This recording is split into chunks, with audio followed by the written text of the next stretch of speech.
इस क्वेश्चन को पढ़ लेते हैं एक बार। लिखा हुआ है, electron in the ground state of hydrogen atom has the orbital radius of 5.3 into 10⁻11 metre, while that for the electron in the third excited state is 8.48 into 10⁻10. The ratio of de Broglie wavelength of electron in the ground state to that in the excited state. ठीक है, शुरुआत करते हैं भाई।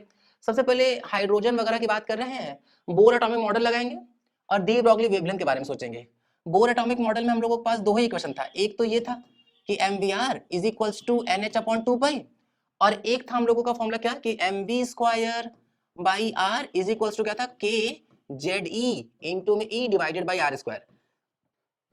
Centripetal force electrostatic force से मिलेगा, एक तो ये था और एक ये था। ध्यान देते हैं, लैम्डा इज इक्वल्स टू क्या होता है भाई H/mv। तो अच्छा है कि हम इसी इक्वेशन शुरुआत करते हैं ना, भगाते हैं उसको उधर, 2πr इधर, एन डिनोमिनेटर में तो इसका वैल्यू क्या आ जाएगा H/mv के बराबर आ जाएगा। यहां रख देते हैं तो क्लियरली लैम्डा का वैल्यू क्या मिल जाएगा 2πr डिवाइडेड बाई n, ये H/mv की वैल्यू आ गई। तो ये लैम्डा का फॉर्मूला है, ठीक है। जैसे ना बच्चा यहाँ काउंटर करता है कि सर एक मिनट एक बात बताइए कि ये क्यों लगा रहे हैं, यही क्यों नहीं रहने देते, तो रखा सकते थे, लगा सकते थे अगर क्वेश्चन में स्पीड वगैरह दिया होता, लेकिन अब दिख रहा है कि H भी रखना पड़ता, M भी रखना पड़ता। ऐसा नहीं है कि V निकाल नहीं सकते भाई, निकाल तो सकते हैं। Electron in ground state, electron in first excited state, ये भी निकाल सकते हैं। एक्साइटेड या कोई भी स्टेट होता सब में निकाल लेते। क्यों? क्योंकि स्पीड का फॉर्मूला हमको पता है कि C/137 into Z/n होता है।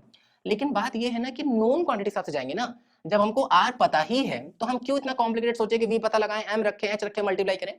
तो हम लोग इसका अप्रोच कर रहे थे। ध्यान रखने लायक बात थी कि चूंकि R दिया है इसलिए हम यहाँ से कन्वर्ट करके ये लेके आए हैं, एंड बाकी कैलकुलेशन करने लायक है, कुछ कहानी है वह नहीं। देखते हैं लैम्डा, सबसे पहले क्या बोला गया, electron in the ground state divided by lambda third excited है। थर्ड एक्साइटेड मतलब जितना भी एक्साइटेड होता है n का वैल्यू उससे एक ज्यादा होगा। थर्ड एक्साइटेड मतलब ये फोर्थ ऑर्बिट हो जाएगा, ठीक है। यहाँ रखते हैं भाई, जैसे ही रेशियो लेंगे तो 2π कट गया।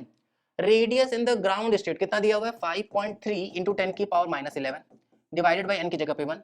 फिर थर्ड एक्साइटेड स्टेट में R का वैल्यू दिया हुआ है 8.48 into 10⁻10 डिवाइडेड बाई n की जगह पे 4 रख देते हैं भाई, ऊपर चला जाएगा 4, कितना आएगा 4 into 5.3 into 10⁻11 बाई 8.48 into 10⁻10। ध्यान देते हैं ना, ये जब ऊपर जाएगा 10⁻+10 हो जाएगा, -11 + 10 करेंगे अगर, तब तो -1 बचेगा वहां पे।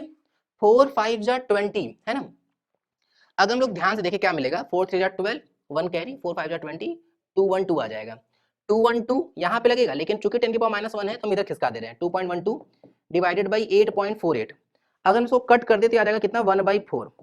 अब 1/4 तो कोई ऑप्शन में नहीं है, इसका मतलब कि चूंकि ये ऐसा किए होंगे कि ग्राउंड का थर्ड एक्साइटेड रेशियो ना लेकर के थर्ड एक्साइटेड का ग्राउंड से लिए होंगे, तो उल्टा पुल्टा कर देंगे, उल्टा पुल्टा उल्टा पुल्टा हर जगह पलट गया होगा, इसलिए इसका ऑप्शन नंबर क्या आ जाएगा फर्स्ट आ जाएगा। ध्यान रखेंगे, अगर यहीं पे 1/4 भी होता इसी ऑप्शन में तो 1/4 मोर करेक्ट होता, चूंकि 1/4 नहीं है इसलिए फिर हम 4 के साथ गए। ध्यान रखना है, क्लियर है ना।